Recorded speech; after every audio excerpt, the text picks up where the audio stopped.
Opening a business in Thailand, what is the biggest mistake you've ever made? I have seen many people make this mistake and they don't have contracts. I mean, that's insanity. Like starting a business anywhere in the world without a specific contract, an agreement that outlays all terms and obligations expected of both parties and a clear understanding of that agreement. To start any business without that is, in my mind, madness. I had my legal team, he had his legal team, and we went through everything with a fine-tooth comb. We had such a watertight agreement and we understood it completely that we've never had any issues since. And if we did, we just revert back to the agreement and you can't argue with it. I made a lot of mistakes in the UK and I tread very carefully in Thailand. So I've been very fortunate. I haven't made that mistake, but I've seen people do it.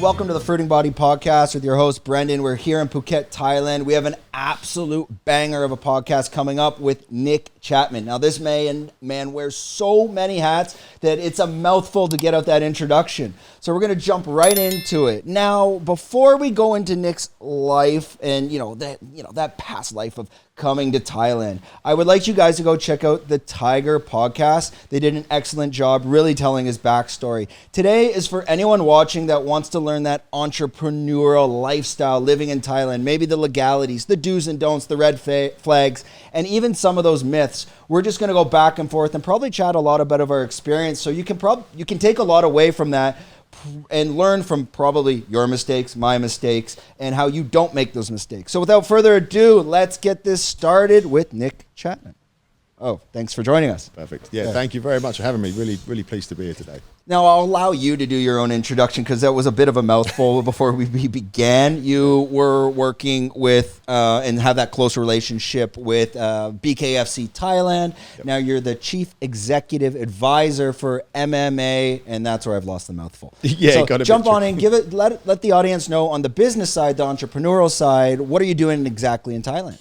Yeah, great. So yeah, it gets a bit tricky, a bit of a tongue twister. So I came to Thailand, actually came here to retire. I wanted to settle down. I had a couple of businesses in the UK which did well and I sold them off and I thought, let's go and chill out in Thailand.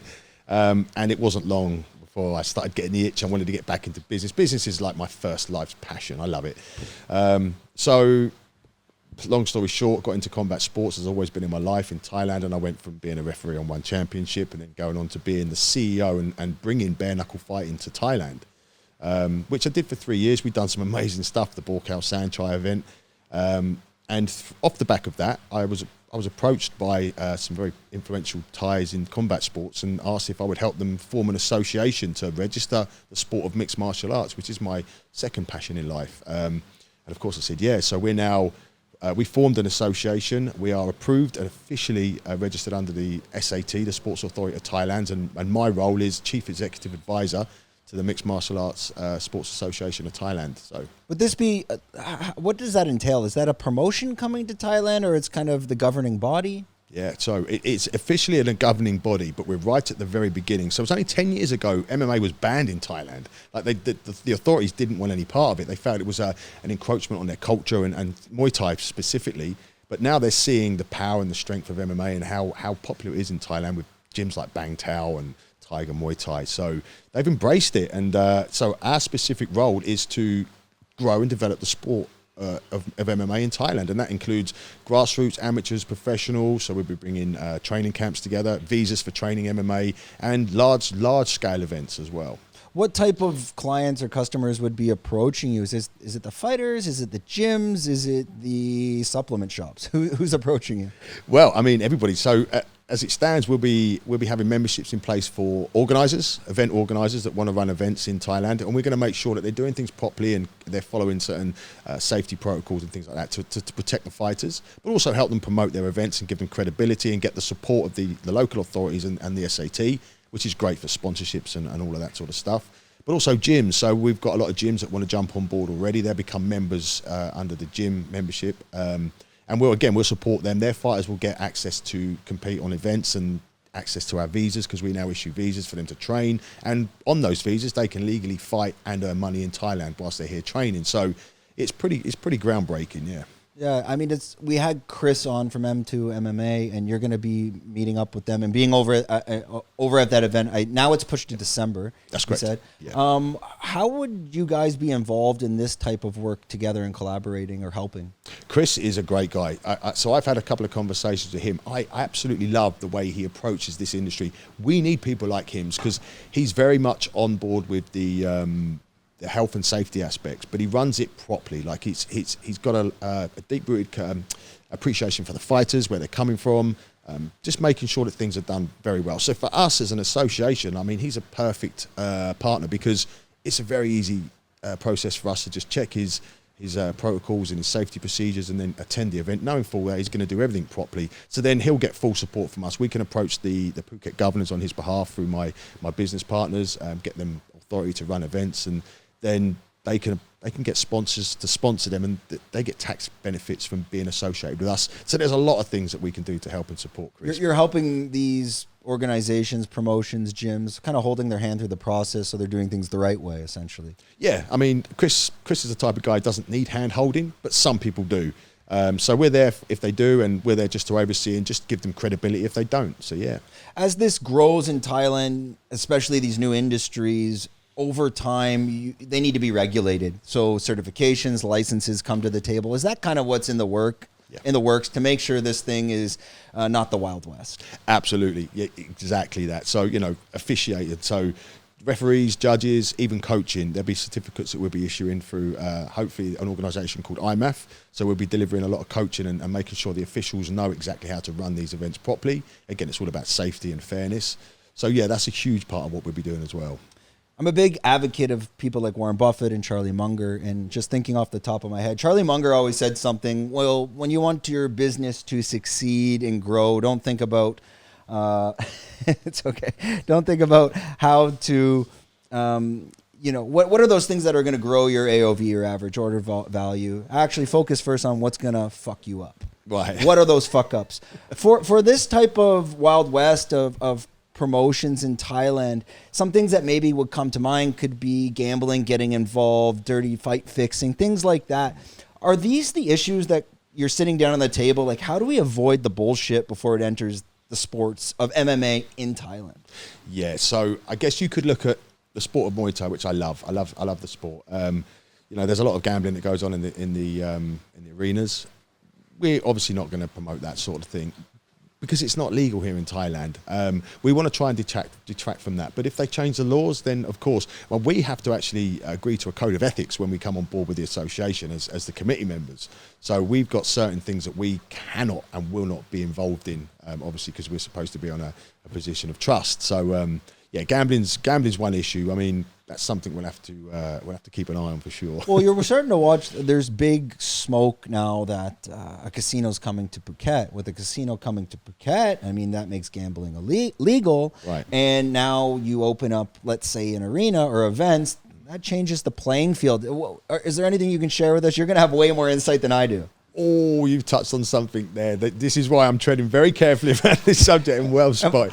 Okay, so we're very much aware of this happening, and we have very strong links in Vegas. And for the record, I haven't done any, I'm just thinking quick off the top of my head. Very smart thinking, yeah. So look, if they change the laws, which the bill is at the last stages of Parliament now, if they sign that bill, that changes everything. Then let's be real. Combat sports is supported by gambling and sports betting. Of course. So as long as it's carried out legally and in a way that we can support, I think you'll actually see a lot of finances coming from that direction. And of course, the casinos and mixed martial arts, there's definitely some sort of a link there. But I'm going to be very careful what I say. I mean, I'm a golfer, so I'm always at the golf course, and the old boys here, everyone chats. They know the casino is coming.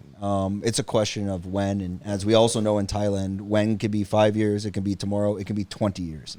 You never know until things are past, but that's what we're here. It's going to come out to the Paklock area. There'll be a casino, and that's where my business mindset started firing off. I'm like, well, now you can throw events, and then there's gambling, and now you got poker tournaments. I mean, does this turn into a mini Macau? It's a very good point you make. I mean, actually, I think Macau's took a massive hit on the gambling side. I think there was a 70% decrease in gaming revenue recently, which has opened up the opportunity here in Thailand. So I do think I'm pretty certain that the casino thing's going to happen. Yeah. As for when, we don't know. And I'm very certain, because of our connections, that once that does happen, funding should be coming our way for the combat sports industry. And I think it'll be a good thing. I mean, funding is what we need. So let's see. Well, this is I used to live in Shenzhen, which we'd hop on the ferry and go to Macau. It is the most boringest gambling city I've ever been to in my life. Yeah. It's just Chinese playing baccarat and poker, and they're all in on 8-2, and it's not a fun time. Like, you're going to lose every time. The minimums at let's say you're playing blackjack, like the minimums are like $300 US. It's not an enjoyable weekend. It's very aggressive. Now, the UFC is going over there. I believe Peter Yang's on the card in Macau. I think that's in November. That being said, I mean, you bring gambling in there, you bring it to the casinos here, maybe you get a UFC event. I think if Thailand plays their cards right, would you rather go to Thailand or Macau? It's a pretty easy answer, right? Yep. So it'd be exciting to see that all come to the table. I won't dig too much more into that because things maybe you got some irons on the fire there. Tell you after. Yeah. Jumping more into, again, a man wearing many hats. You were involved in the BKFC Thailand. What interested me was initially making that Bukaw Sanchai fight happen and getting the viability passed by David Feldman. This went through. Now it is the 4th most viewed video on their YouTube channel as a Thailand BKFC. Yeah. After that video went through, what was David Feldman's viewpoint on that as, wait, maybe there is something behind Muay Thai? I'm really liking your angles here, and you've done your research, and I love the way you're thinking. Okay, so let's talk about BKFC. Now, first of all, Thailand is very strict with what they do and don't regulate. You know, they've got a culture that they love and they embrace, and they protect it at all costs, and I love that. So for me to bring bare-knuckle fighting to Thailand was a very difficult task in itself, just to get it here. So I just don't accept that I can't achieve something I want to do. And the harder it is, the more determined I become. So I just started working on strategy. How am I going to make this happen? And you know yourself, it's all about your business partners here. It really is. So I was very fortunate to come into business with an amazing guy called Golf. He's the president of the Royal Cliff Hotels Group in Pattaya. He's an avid martial arts fan. He loves combat sports. So we got together and we said, right, with my contacts with Mr. Feldman and the guys in Vegas and in combat sports and his contacts in and around Thailand, we formed BKFC and we found a way to navigate the regulations. And with Golf having an event center in Pattaya and a lot of clout there, it made it a little bit easier for me to run events. So we started. My goal was always to get Bukaw and Sanchai to fight. When I was a fighter back in the UK, I always had that dream. Who would win on a level playing field? I know it's hard to level that playing field because of the size difference, but I thought, given our best shot, I'd love to see that fight. And working with Mr. Feldman, one thing I love about Mr. Feldman is he is a visionary, but he's bold and he'll take risks. He doesn't care about taking risks. So when we spoke about the fight, and even put to him about doing Muay Thai, like a bare knuckles Muay Thai version fight, he went, yeah, let's do it. Because I said, all you got to say to Mr. Feldman is, Dave, they say it can't be done. And that's it, he's on. He was hooked. He's on, man. And I'm the same. Tell me I can't do something, I'll find a way to do it. Was it difficult? When did BKFC enter Thailand? Was that around COVID? Right. So I was talking to Mr. Feldman during COVID, and I had plans. As soon as COVID finishes, I'm going to be the first major event to take place in Thailand. So I was working with him right through COVID, putting this deal together. I had to put together a business plan, and I had to demonstrate, the viability and my business partners, and I could actually make this thing work. And that took quite a long time because he's a very busy man. But eventually he went, do you know what, Nick? You've got it. Let's get it done. So then I just sat there waiting for COVID to finish. I knew it was going to end at some point. I didn't know when, but I had everything lined up. And we were the first major event to take place when COVID sort of really started to close down. And we were the first event to legally be able to sell alcohol at the event. And it was a week before the event. I didn't even know if we were going to be able to serve alcohol with a meal, let alone sell it. And we just got that through at the last minute, and it was more luck than judgment, but we did it. A lot of these stadiums, they're not allowed to sell, like the Rajadam Stadium, the bigger stadiums. They sell alcohol? Yeah, they all sell it, but okay. Of course, one of the issues with COVID was alcohol, not allowed alcohol. So that was a big no-no. They'd shut all the bars and the clubs down because of the mingling and the chances of spreading the virus around. So for events, they were like, big no. It was literally a week before they removed that legislation and they allowed people to start selling alcohol at events, and then there was us that following weekend, bang. and it was a huge success. And I have to assume alcohol is probably your biggest revenue to make money on these things. At the event, for sure. Yeah. Like, I mean, probably outside merchandise and pay-per-view, I wouldn't be surprised if alcohol is 60, 70%. Well, at a certain point. It's a big part of the money. Are you in this industry? I mean, these are some good figures you're punching out here. Yeah, you're absolutely right. So, well, the Royal Cliff Hotels Group have been around since 1974. They've got 4 hotels on their land. They're a very, very successful company. And that night, before the event, I said to them, guys, make sure you've got alcohol because these people drink at these events. Like, it was a mainly foreign Falang market. They said, don't worry, we got other sellers for the other hotels. We've got 4. I'm not joking. It was an hour and a half into the event, and Melissa, who's like my right-hand girl at the hotel, the events coordinator, she came up to me and she went, Nick, we've sold the alcohol. I said, it's okay. Go to the other sellers. She said, we already have. It's gone. We had none left. Like, they sold more alcohol in that one night than they'd ever sold in any other event in the history of their business. So yeah, it's a big revenue stream. You're running around on motorbikes trying to pick up. Well, we literally was sending. Well, we had a sponsorship with Singhar Corporation, and on the phone, like, get more here, and it was just turning up. We had barrels turning up, and it just kept going. Well, that's the beauty of Thailand. I mean, stuff like the red tape back home, you might not get it that fast. Right. Well, we got to pass a PO and this and that. In Thailand, it's like, let's go, let's get it going. Do you know, I love that. There's something about Thailand. In some ways, things are difficult. There's obstacles, especially the language barrier and the business culture. That's a tricky thing for you to navigate and get used to. But there's also other things that are so much easier. Like where I'm from in England, it's like someone is out there constantly every day in a job making life hard. Whereas Thailand, it seems like people just want to make life easy. Yeah, I mean, a lot of people end up coming here like yourself for retirement and, even the guys that we're working up with in Chiang Mai. And retirement doesn't last that long. You get bored essentially, right? I mean, living in Thailand, if you're not active every day, whether it's, for me, it's running, golf, gym, but without the business, I think I'd be bored out of my mind. What brought you back to that? Where you came retired, and at which point were you like, all right, I got to get back into this?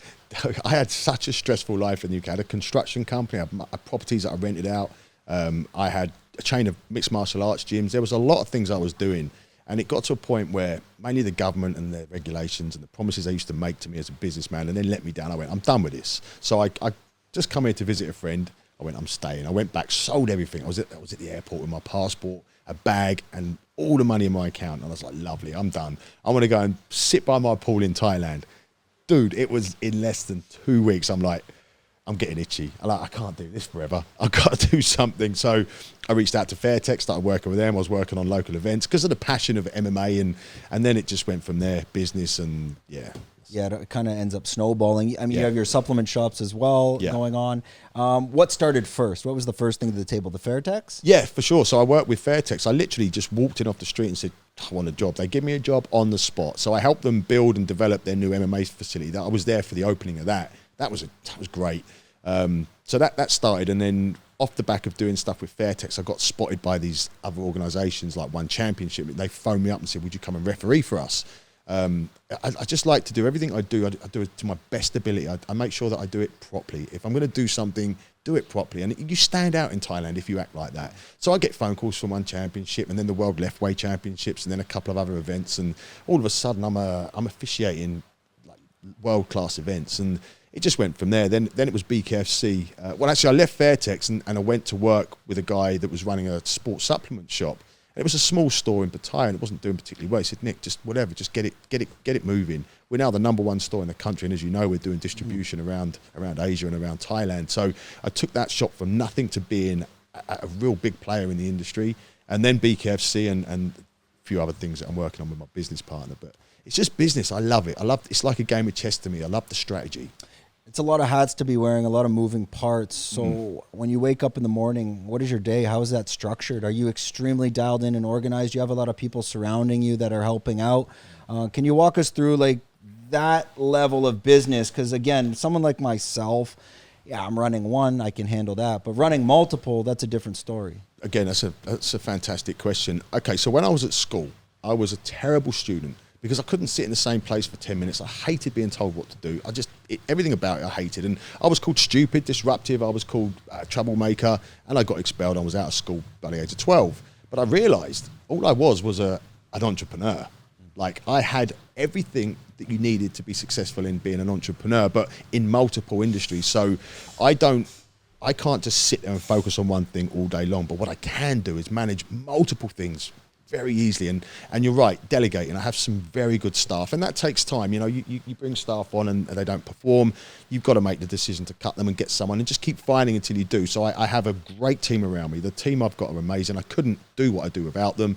But I wake up in the morning and I'm just constant. In fact, I don't even hardly sleep. I do like 4 hours a day. Yeah, same. Yeah, you get it, bro. So I just constantly doing something, even sitting here waiting to speak to you. I've done 4 or 5 different things for different companies and just orchestrating on the phone and keeping things moving. That's what I do. I think the challenge in Thailand is probably, and nothing against like on the Thai side, but it can be working with Thai staff in the sense that they can come, they can go, you have to retrain. How many people are you surrounding yourself with that you need to communicate on the daily that you've delegated to? You're talking 10, 20? What's that core team? Yeah, see, that's a very good point you make there. So the Thai, as you know, the Thai employment law is stacked heavily against the employer. The employees are so well protected, and that's a good thing in many ways, but it's also a bad thing because they just have no accountability and they will walk out at any given moment and they don't care about the agreement or the contract you've made. They're gone if they're not happy. So you've got to really be careful. You can't push Thai people to work the same way you would a Westerner because they're protected more, so, which is a good thing in many ways. So over time, you know, the staff rotation has been quite high and I've found good staff. But so any one time, I've got maybe 10 staff on full time that are helping me manage different things. So we've got properties, I've got nutrition businesses as well, supplements, then BKFC, which of course I'm stepping down from, but we're now working with the MMA Association. So there's 10 on full time that are really good at what they do. But around event time, I had about 120 staff on that one single event. But it's 10 that you're speaking with on a daily basis. Yeah, about 10. But I have my support from my business partner who's got 1,000 staff at his hotel. Then my MMA Association partners, they've got a whole set of guys and teams. So we collaborate, but myself, 10, yeah. Are they primarily Thai or is it a mix of Thai and Westerners? All Thai. All Thai. Yeah. Okay, yeah, I think that is probably one of the more challenging parts in Thailand. Living in China, how do I tread lightly here? I thought living in China, working, because we come from the Western world where everything is very process oriented and we think in a certain way of start to finish. China got a bit better by the end of it. They're harder workers. I think there's something about the closer you get to the border, a laziness kicks in. Okay. And I think that, like as in the equator. Yeah. And I think that has a lot to do with just the heat. It's like, am I working today? It's a bit hot. Generally, what my experience, and I work with Thais at the factory, much different than like high-level Thais in social media and marketing, but like say factory workers, every day is a new day. Right. So if you lay down processes and procedures, if that's not drilled the next day, that's gone. It's gone. And this is probably one of the biggest challenges. Have you shared some of those experiences where every day can be a new day in Thailand, especially working where process is important? Yeah, absolutely. And it was crippling me at first. I was finding it very hard. There's obviously so many barriers and cultural differences here in Thailand. But yeah, so initially I had staff that would come in, I'd have high hopes and expectations, we'd have the contract agreement, everyone would start, and then all of a sudden they'd just be off, they're gone and they're not focusing. But I did find that actually it's just rotating through staff until you find what you're looking for. Now I've got some staff that are just incredible. I mean, they don't need to be micromanaged. They don't even hardly need to be managed. They know what to do. They know when to do it. If I call, they know how I like to operate, which is immediately get things done. And they're responding very well. But initially, I had to go through that process of finding the right staff. What did you find helps increase Thai staff retention? Would it be salary? Is it passion? Is it flexibility? And obviously it's unique to every industry, but specifically for you, what did you find to ensure that I can increase this Thai staff retention by giving them more responsibility, maybe by giving them days off or just increasing salary? How would you prioritize that? Do you know what? That's something I work very, very hard on. And this is something where I think I've been successful with the Thai staff, is that you have to accept that they're all individual and every single one of their specific needs and specific wants and desires. You know, I've got a girl that will sit in the shop all day long and she'll sell 100,000 baht all day and won't quibble. A customer walks in, she's up, she's ready to go. All she wants is some time to to make some croquet or something during the shop hours when there's no one coming in.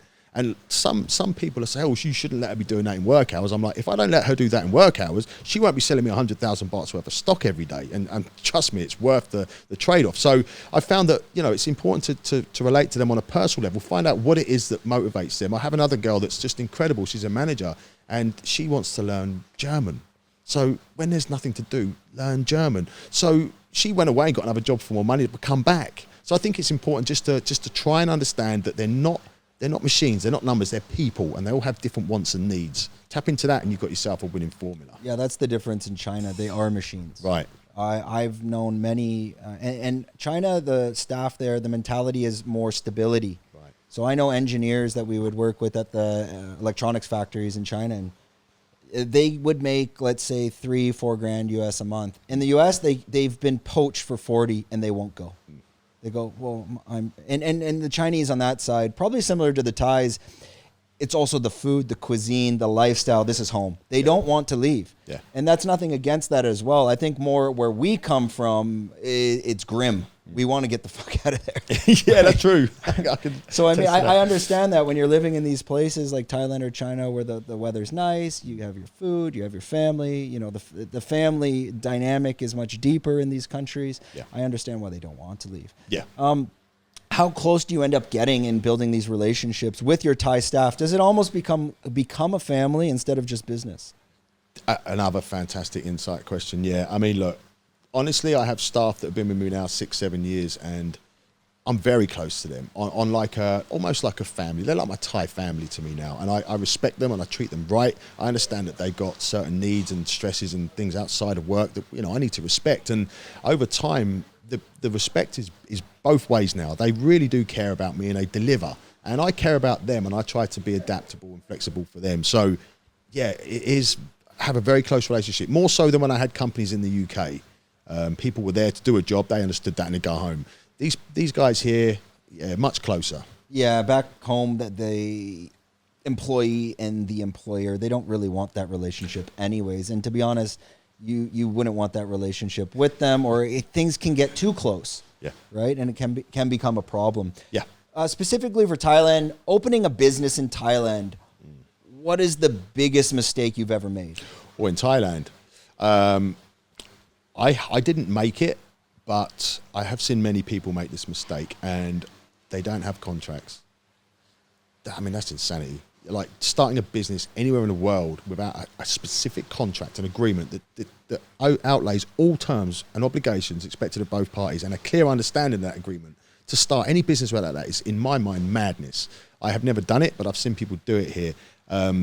And so my business partner, I didn't know him when we started the BKFC. I hardly knew him at all. But what we did is I had my legal team, he had his legal team, and we went through everything with a fine-tooth comb. We had such a watertight agreement, and we understood it completely, that we've never had any issues since. And if we did, we just revert back to the agreement, and you can't argue with it. But I made a lot of mistakes in the UK, and I tread very carefully in Thailand. So I've been very fortunate. I haven't made that mistake, but I've seen people do it. Don't ever get into business with someone that you haven't fully checked the terms with before. Yeah, at least this way it becomes essentially you're reverting back to a computer program. Input, output. Hey, this is what we've accepted. Yeah. When it becomes too subjective, it can lead to tension and confusion as well. Yeah. Opening a business in Thailand, it's very challenging, especially in terms of having the right business partners, the Thai staff, the social security, the work permits. You've been through that all. Yeah. When you entered that, did you kind of just go through the process as a learning process, or were you well prepared before? No, it was a learning process for sure. I mean, I've been through all of those issues with, work permits and staffing issues. Going back to your previous question, I guess to answer that, I think the biggest mistake I've made here is taking someone's word for what they say. In Thai culture, I found that, for example, when I'm pitching for sponsorships of BKFC, we're asking for a lot of money, and we need companies to be on board with that. Here in the UK, you'd pitch, you'd give them the information, they'd come back and say no, or they'd say yes. In Thailand, they'd just say, let's have another meeting. Let's have another meeting. I had 9 meetings with one company before I realized that was their way of saying no. Like, dude, I could have saved myself a lot of time. Tell me no. I'm cool with that. But their business culture, they find that very hard to do. So I've learned over time, and it's been painful. It's been very costly. is to try and identify when someone means no and when they... Saving face. Right. Yeah, this is an Asian. It's living in Asia. It's saving face. Yes. They don't want to say no to you, but that's how they've said no. Yes, and that is the biggest trick that I've learned to deal with here. Yeah.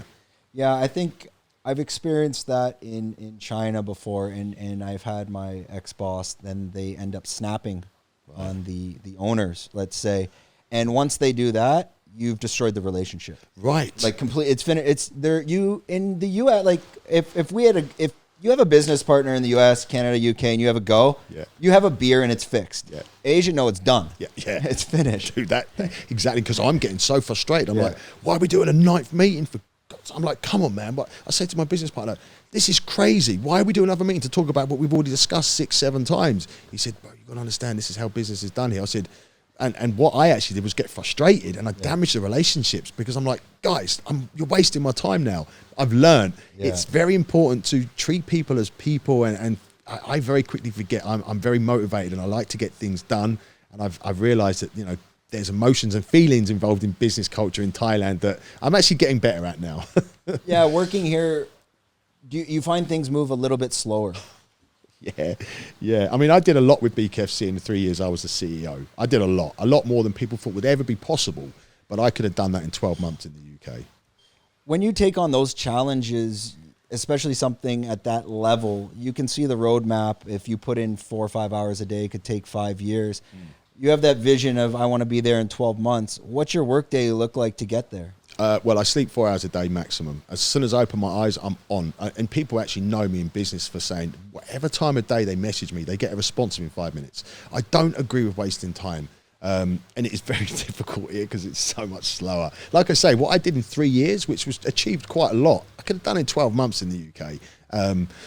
So it's wake up. As soon as I open my eyes, I hit the gym. Gym is imperative. I can't start a day without the gym because it kind of charges me up. As long as I've set that time aside, the rest of the day, I'm just bouncing from one thing to the next. But I'm very structured. My schedule is laid out. But I will adapt, and I am flexible when I need to be. But my life is just business, you know, just getting things done as quickly and efficiently as possible. Do you think that will ever change? No.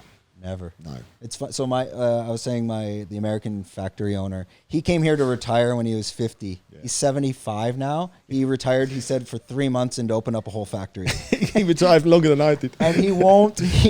I'm like, so when are you walking away? He's like, actually, I shouldn't be working here, but he keeps trying to retire, and it lasts like a week. Yeah. He's like, I need this stimulation. That is like, that's my retirement. That's my vacation. It's what keeps me alive. I was a fighter professional for 8 years in the UK. I retired 3 times. 3 times before I actually retired. I kept going back. It was like something was missing. And then when I finally retired, it was age pushed me to that point where I knew I just couldn't carry on that level of training. So then I was lost. I was like, what am I going to do? And that's when I come to Thailand. So I kind of had this thing in my head. I've got to get my head around not being a fighter anymore, which was my identity, not being as active and retiring. And yeah, just within 2 weeks, I realised that that's not good for me. It's not good for my mindset. It's not good for anyone if I retire. Taking the mentality of an MMA fighter transitioning, obviously, and at the same time, a businessman, an entrepreneur. Many fighters were extreme athletes. They might be chasing the rush of the entrance, the rush of the win, the rush of the feeling. Yeah. What are you chasing? Is it the rush or the challenge? Purpose. I just love have purpose. And purpose I get from a challenge. Like, you give me a challenge and I'll create a purpose out of that, and there will be nothing that can stop me. I absolutely will not quit on my goals. But I have to have a certain amount of passion and drive, and I want to achieve these things. But yeah, it's for me, it's purpose. And I've always put, the financial aspect of being a businessman secondary to having the purpose and achieving goals. Yeah, I think a lot of people, when you're initially getting into business, the first thing, and I always tell them, the biggest mistake is don't look at the sale of the dollar sign of the business as the end goal. Yeah. Look at, why are you doing this? What is the why? Yeah. Because at the end of the day, you could be selling this glass cup on the street, but if that's your passion, you'll sell the shit out of that cup. Absolutely. I could not agree. I know this is not the same for everybody. Some people can work chasing the money.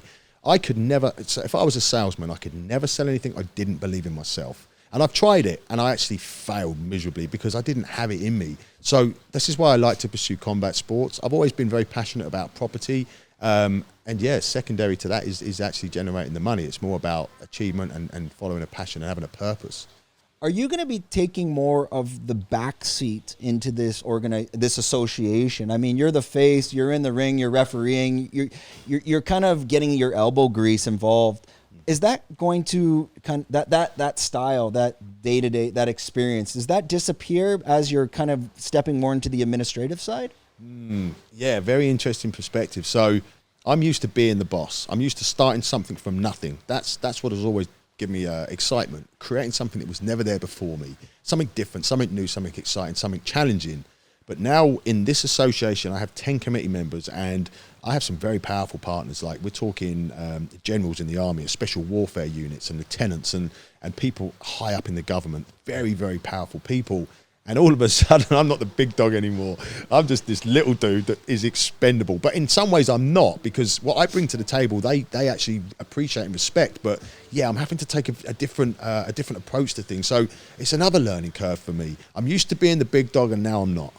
Is that a challenge in Thailand? Because again, we're in someone else's country. You have to take the back seat on certain things. Even someone like myself, growing my own business, when my lawyers talk to me or my accountants talk to me, they know their business and their country on the specifics better than you ever will. Even if you try to, chirp till the crows come home. This becomes a challenge. Have you faced that working and doing business in Thailand where you're getting that advice from people that probably know it better than you on the legality side? And for me personally, I always want to know the why, but too deep of the why, you're never actually getting the right answer. Yeah, yes. I mean, but what I've realized is that I know what I know. They know what they know. They can't do what I can do, and I can't do what they can do. It's just a partnership that works extremely well for that reason. So we have a mutual level of respect and appreciation for each other's roles, and I stay in my lane.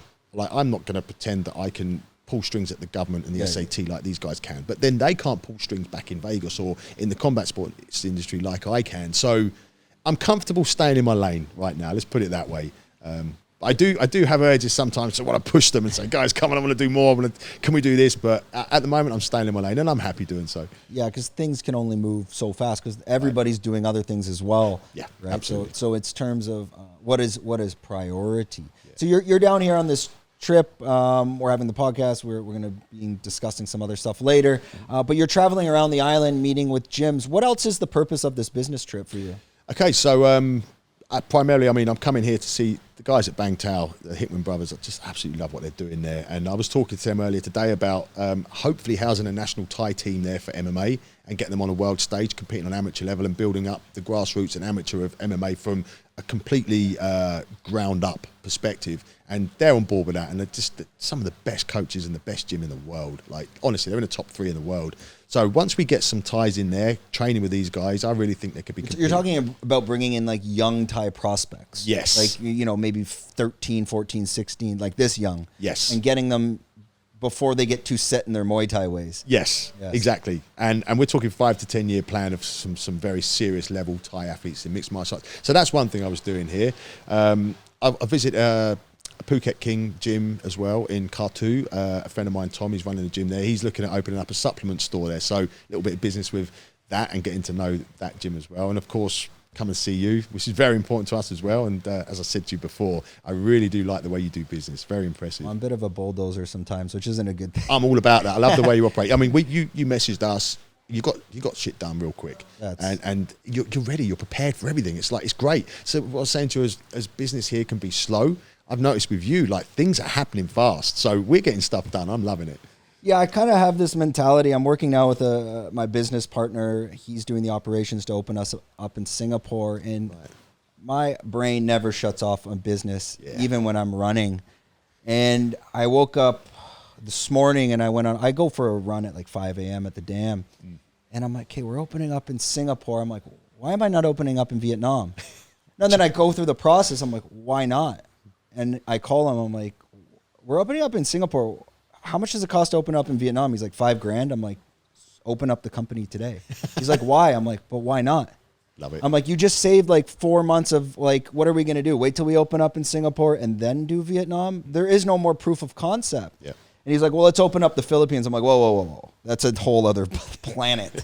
Those people, nothing about that. But, I mean, now you're adding a flight, you're adding ocean.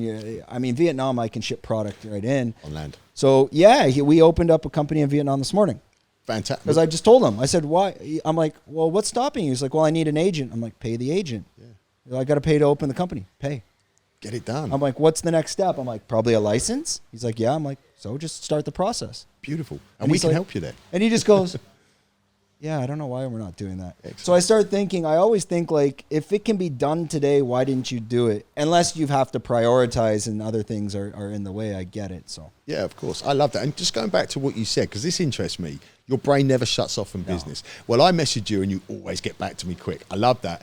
So there must be something, because I know there are a couple of things I can actually do which shut my brain off. You must have something, one thing. Yeah, usually like Netflix or a movie at night. I'll watch movies usually at the end of the night. I'll watch them for 2 minutes and pass out. Right. But that's kind of how, if I don't do that, I have to, and my girlfriend will turn off the TV. Right. If I don't distract my mind with Netflix before bed, I'll never sleep.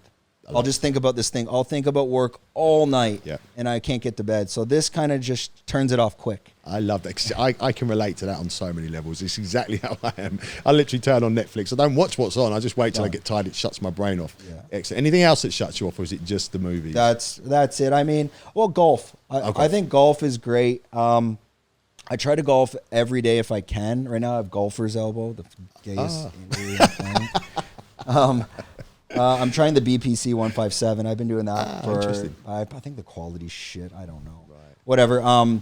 But golf is an excellent way to escape work. Brilliant. Because you're concentrated in the moment. But the best part about golf is your phone goes away. Right. If you go to the gym, you can still access the phone, start working. The next thing you know, there for 3 hours. Yes. And golf, you cannot look at your phone because you're with people.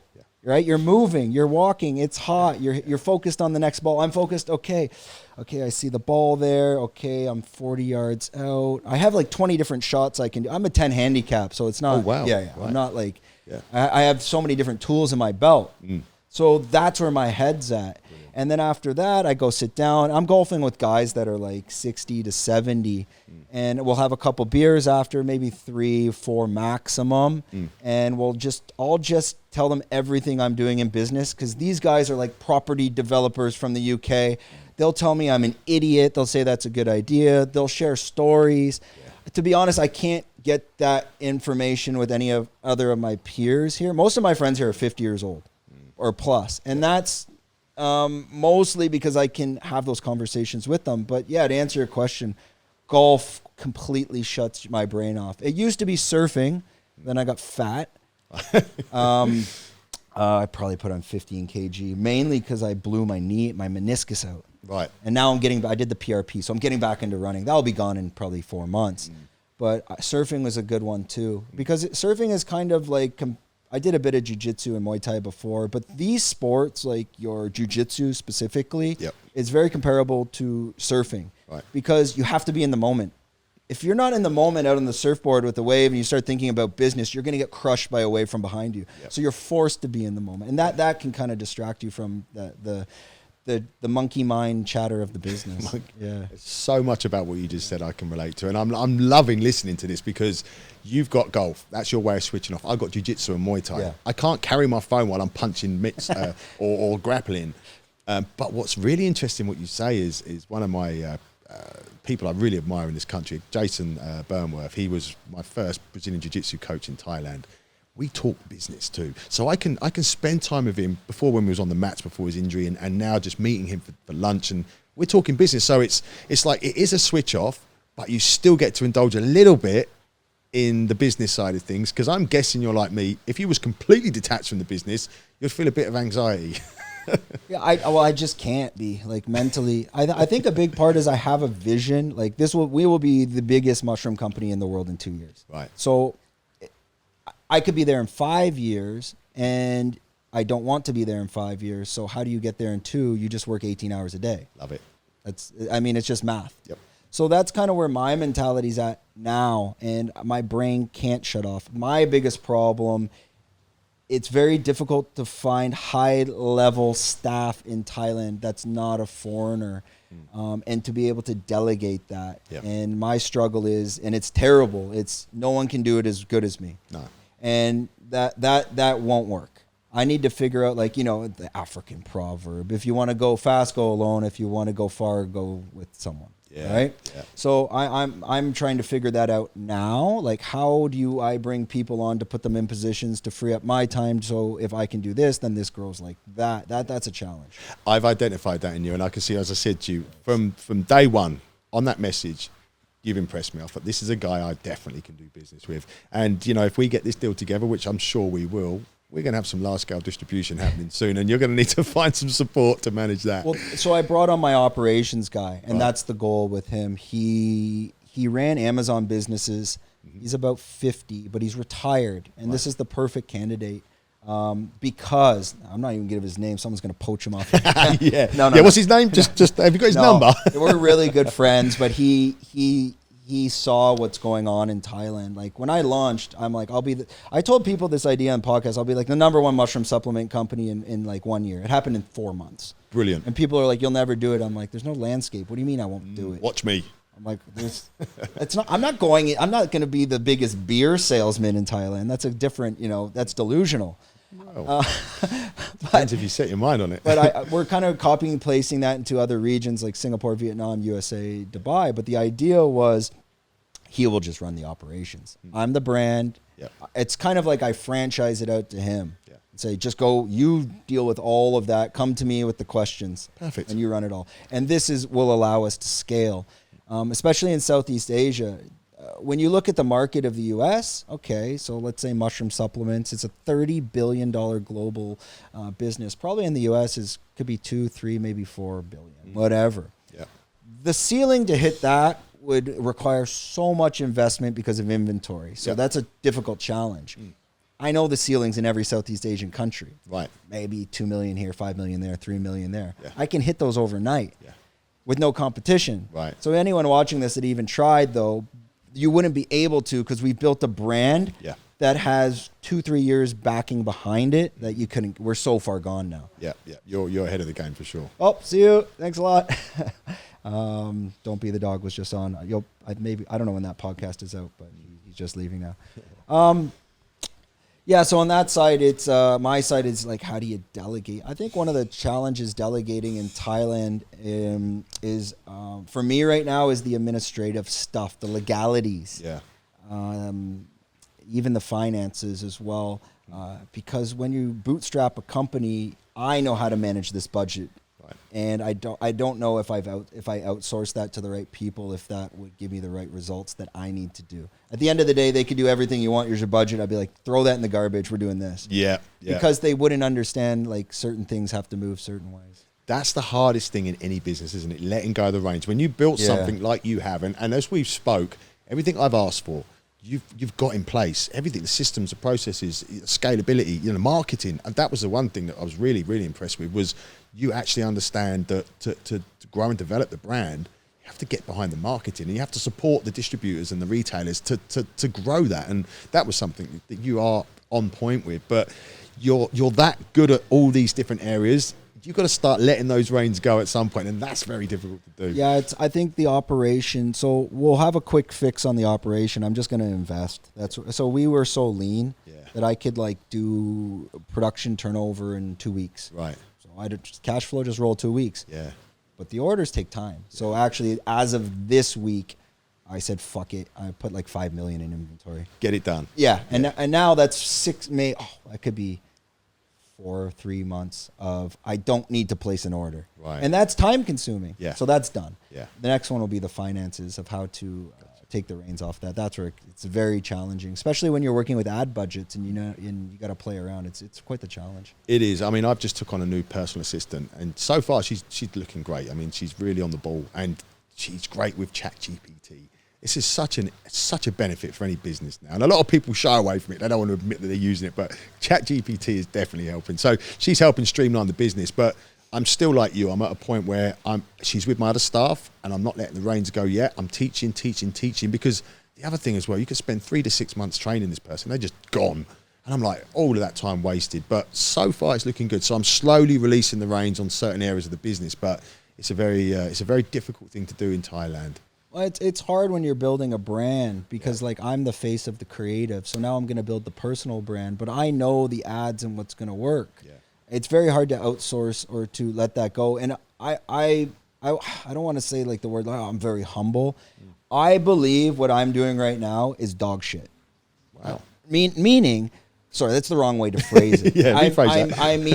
What I mean by that is I am nowhere near where I can see where I need to be. Zero. If I put that on a scale of 0 to 100, I'm at 2%. Yeah, beautiful, great attitude. And I know, and it's just so many things that you'll never get there without testing. Yep. Meaning, we will test ads. So like, I'll go out and film 10 ads, but of those 10 ads, I'll film 30 hooks. Right.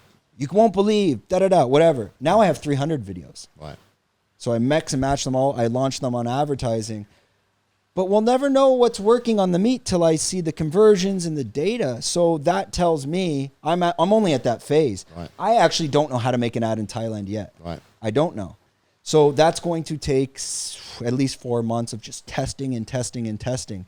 Once you figure out those recipes of what doesn't work and what is working, you can start to copy and paste that into all your regions. And then you'll end up with an ad that just pumps cash. So that's where my mentality is at right now. That's a great perspective. And this is what a lot of entrepreneurs fail to understand. I work with so many people and their ego is the problem. It gets in the way. They can't accept what they don't know. And I'm the opposite. Like you, I'm an open book. I always want to learn. Have you read the book, The Obstacle is the Way? No. Dude, read that book. You'll love that book. Everything you just said to me there, it's exactly what the book says. It's well worth a read. The Obstacle is the Way. I'll check it out. I listen. It's the only way I can get knowledge and add it to my business is from my morning run/walk. Right. I put on, right now I'm listening to Alex Hormozi's $100 Million Leads. It's okay. Crazy, I've read the book. Yeah. Amazing playbook, like phenomenal. So what I'll do in the morning is I do about 7K. So I run 5. And I try to absorb as much information that I'm going to apply to my job that day. Right. The last 2K is like a cool down, and I take ChatGPT out, and I use the voice note. Yeah. And I give myself every single task that I need to do onto a voice note, and then I tell it to make me a Word document. So by the time I've showered, the Word document's on my computer as a task list. Yes. Done. Love it. And then I take that and then I prioritize it and I do post-it. I'll show you all later. Then I post-it note it all. It looks like, what's that Russell Crowe movie? My office looks like Beautiful Mind. Yeah. Just like, it looks like some conspiracy theory of strings drawing. But no, I'm creating post-it notes that are organized and then prioritizing and then figuring out from that what can be delegated. Excellent. I see. That's an interesting perspective because I do something very similar, but I do it. It's all on my phone. So at Microsoft 365, I just orchestrate everything, all the staff, shift patterns and the tasks for the day, the to-do lists and everything's in there. Then we can share documents instantly, but it's all on the phone. I have nothing physical. Wait till you see my room. I cannot wait to see you. I'm telling you, post-it notes work the best because I can color coordinate them. Yep. And I can organize columns of maybe admin, purchasing, maybe marketing, maybe sales, whatever. Yeah. And I can go to the columns and then I'll have like rows of people. Maybe this is my marketing team. This is my Reels guy. This is my girlfriend doing some accounting stuff or administrative stuff. This column is purely for my admin stuff. And I can just, whoom, it's one shot in the room. Brilliant. And then what I can do is decide, okay, what am I going to do? And that note goes to my keyboard. And then that note from the wall goes to the keyboard. And then that's what I'm doing. Right. What I used to do, and I didn't find this work, the phone doesn't work because you don't get a snapshot in 2 seconds. The other thing that doesn't work is notes in a notebook. Right. Because you write a task list of 20. Well, how do you rip them out? Yeah. Okay? And the beautiful thing about Post-it notes is, let's say you have a column of administrative stuff you need to do. It could be payroll, ad license, liability insurance, let's say. Okay, I got these 3 things. Okay, so I need to do payroll, that's 1. Oh shit, I just got a call from my supplier. If I don't have a fucking ad license tomorrow, I'm in shit. Well, now I just moved the Post-it note. You can't do that in a notebook. Right. See, I can't read my own writing. Yeah. It's awful. It is terrible. I've got such a scatterbrain. Like I'm working 100 miles an hour. When I'm writing it, I look back, I can't read it. But what I love about the phone is I can set reminders to pop up all through the day, and I can send them to my staff. I can send them to myself. So that it's the same principle, but I don't use anything physical. Yeah, I find I just need that. I need the snapshot. Yeah. I need the snapshot because you'll forget so many different things. Oh, yeah. It becomes a challenge. Well, we've almost been filming an hour. I guess the final thing is like people again coming to Thailand looking to open a business. Can you walk us through the realities, not just in terms of investment, and I've told this on the podcast before, but kind of those process, those steps, like, are you actually ready to open a business in Thailand, or is this just a hobby? Okay. Yeah, what a great question. So I see a lot of people coming over and they're like, they see the lifestyle. They're like, I want to open a business, whatever the business may be.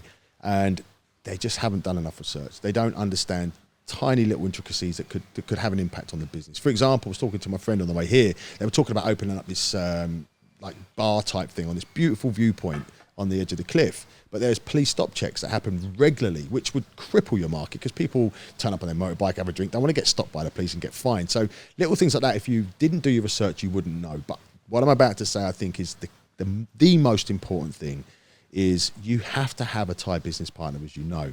And that partner is the single most important decision you'll make in Thai business. If you don't know or trust that person, or they're not going to deliver, or they're on a cash grab, that has a massive impact on the business. So anyone that's coming here to start a business, don't just dive in, don't just buy a business or just jump straight in. Spend some time, live in the local area, understand the business and the partners before you even consider it.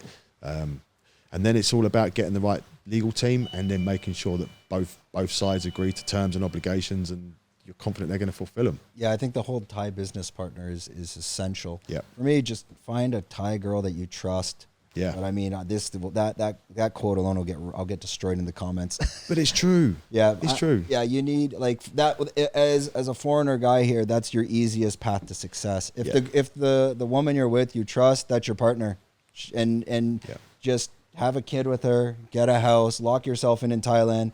Like Leo said on Wolf of Wall Street, I'm not fucking going anywhere. Yeah, baby. I'm not going anywhere. So this is it. This is Thailand. I mean, just get yourself so connected and dialed in legally. Like I have a work permit, everything. I follow the tax laws, the VATs. Yeah. I do that specifically for Thailand and the rest of the world, whatever. But to make sure that there's no holes in this game. Yeah, for sure. And let's not be under any disillusion. If you don't have those areas covered, they will come for you. They will come for you. Yeah. And you're a sitting duck. Yeah, especially when you get too big. Yeah. When you're small, okay, whatever. But if you get big and you didn't cover those, and maybe it was intentional or not intentional. Right. And I know I've seen Thai business partnerships, a business here where, let's say, the Thai partner was supposed to pay the VAT and they didn't. Right. And then the partner goes back and said, hey, what about the 2 million baht VAT you didn't pay? Yeah. Well, guess what? He pocketed it. And he's already left the company, and that's your problem now. Absolutely. This is the thing. And we can sit here and say, oh, yeah, find someone you trust. And that might be the hardest decision ever. That must be the hardest thing you can do. But if you don't trust someone, whether it's a woman, whether it's a partner, then you're a fool for getting in business with them. And I'm sorry to say it, but you keep looking until you know you can trust this person, because that's the only way you're going to succeed. I'll tell you a funny story about BKFC before we wrap up. Yep. So when I first ran my very first event, it was a big deal. We marketed all over social media, all over the Thai media. We had TV channels on board. It was quite a big deal. And I got approached by a rival promoter who started messaging me on every platform he could contact me on, telling me how bad I was as a foreigner coming here, running these events. I didn't know I'm supposed to have this, I'm supposed to have that. I don't know what I'm doing, and I'm risking. And if I go ahead, he's going to inform the authorities. And I'm reading his messages, and he's being very aggressive with me. And I'm like, I'm not responding. I'm like, thank you for bringing that to my attention. And he kept on, and it was a day before the event. He's threatening to send the police down. And he did. He sent the police down to the event. And after the event, they turned up. We had everything. And I had it presented to them, and they were gone. They didn't even get paid. They were like, okay, fair enough. And I messaged him after and said, what makes you think I would broadcast an event of this size and scale around Thailand, all over the media, all over the TV, without knowing this information and without preparing myself? He never responded. But they will try and take you down. So just make sure you've got all your boxes ticked. And like you've said, it's on you. Ignorance is no defense. You've got to find someone who can advise you and make sure you've done what you need to do. Yeah, again, make sure you know, cross your T's and dot your I's. This is the biggest thing in Thailand. Absolutely. And I know many factory owners, foreigner factory owners here that have said the same thing. Yeah. If you get too big, they'll bring you down. come. But to be honest, this is anywhere in the world. Like, Yeah, you're just getting, it's an audit. Okay, just show us everything's legit. Okay, it is. And it should be. And it Agreed. should be. Yeah. I see. That's a very good point you make, and actually, yeah, it's important. I'm not saying this is just Thailand. No, this is absolutely the way it should be done. I'm not criticising it, and I criticise people for not doing this. This is my point. And yeah, we're in Thailand. Follow their rules. I have a wonderful life here. I have very successful businesses because I've done everything the right way. I've done my research, and I've checked all my boxes, man. Okay, well, we're going to grab some lunch. That is going to wrap up another episode. Just before we end, I'm going to kick it to you to let everyone know where they can find you. We'll put links in the description on YouTube, just the big camera there. If people want to connect with you, to reach out, how can they do so? Right, well, I'm always found on Facebook, Nick Headhunter Chapman, or LinkedIn. LinkedIn, I love the platform. Again, Nick Chapman. That's it. I mean, that's the way to contact me if anyone's interested in discussing or collaborating in some way, shape, or form. Okay, well, thank you for coming on, and we're going to grab some steak. I hope it's ready.